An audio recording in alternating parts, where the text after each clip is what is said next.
আপনার স্বামীর একটা কথা শুনে আপনি আকাশ থেকে নেমে পড়ছেন, আকাশ ভেঙে পড়ছে মাথার উপরে।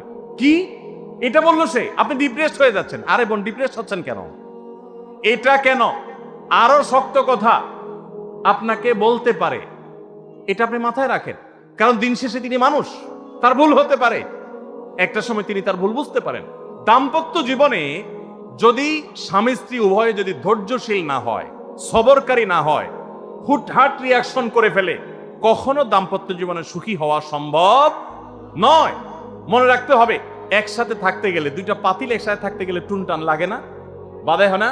দাম্পত্য জীবনে টুকটাক সমস্যা হবেই, এটা প্রত্যাশিত। মনে রাখবেন, এই জিনিসটা যদি আপনি আগে থেকে মাথায় রাখেন, তাহলে আপনার কষ্ট অনেকখানি দূর হয়ে যাবে। আমরা অনেকে আকাশ থেকে নেমে পড়ি। কি বলে? এত বড় সাহস, এই কথা বলতে পারে? কেন ভাই আশ্চর্য হচ্ছেন কেন? এর চেয়ে বেশি কথা বলতে পারে। মাথা বাড়ি মারছে? আরে ভাই, ছুরি মারে নাই যে শুকর আদায় করেন। বুঝেন নাই কথা? একই কথা বোনদের জন্য প্রযোজ্য। আমার মা বোন যারা শুনছেন তাদেরকেও বলছি,